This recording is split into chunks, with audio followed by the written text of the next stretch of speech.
Let me preach to you. Woo! The Lord loves you. And in this town, I know you do too. Yes, this is a very Catholic and very Protestant area that we live in. One time my old boss told me, he said, go drive around and look at the clubs on Saturday night, and then go drive around and look at everybody in the churches on Sunday morning and tell me which number is bigger. And I knew right then and there, oh shit, that's where we're living. Okay. So what you might call me is a sinner, but let me tell you, we're all sinners. Can I get an amen? We are all sinners. So if there's not any sinner amongst us, then I invite you to leave. But I am a sinner. But I was raised Pentecostal, which when I tell my religious friends that, and I tell them that I was raised Pentecostal, they really can't believe me. But I tell them, no, I was like straight up Pentecostal. Not like my mom had to wear a dress. But my dad was a deacon, drove the church bus.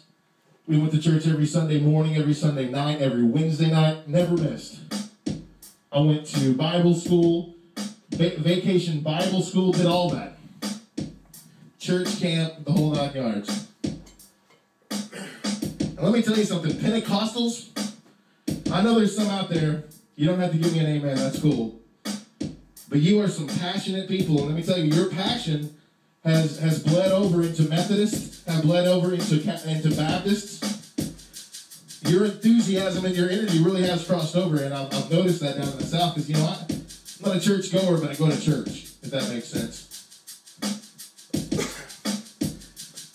And to me, Catholics, although they love to drink, well, they just have parties where you can drink, I guess, so I really like that. But they're a little bit more reserved, and they're a little bit more calm, they're a little bit more traditional, and that's okay.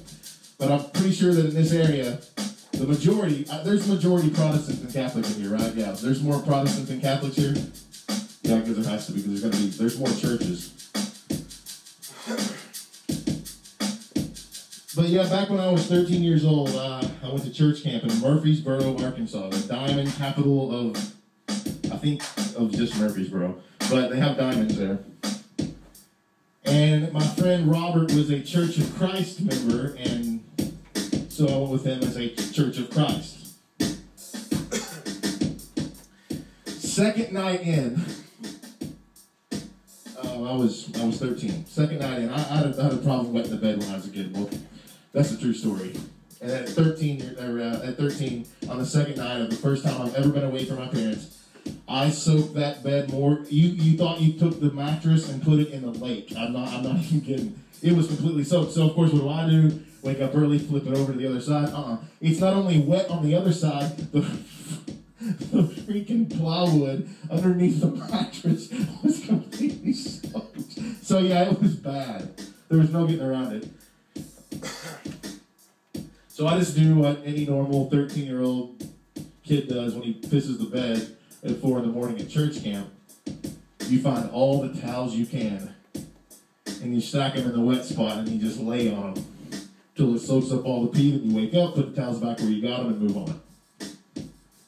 Am I suggesting that someone got up that morning and took a shower and dried off with my piss-soaked towel? Yes, I am. I told you from the beginning I'm a sinner. And I sinned. And then I called my mom. And I said, Mom, come get me. So at 13 years old, my mom comes. You know, I said maybe I was like 12. But I said, Mom, come get me. And she came and got me. Still 5 days left in church camp. And I went home, back to Venus. So if you're out there and you dried off that night, or that morning, I apologize for soaking up my piss with your bath towel. I'm a sinner, folks. We'll be right back after these messages.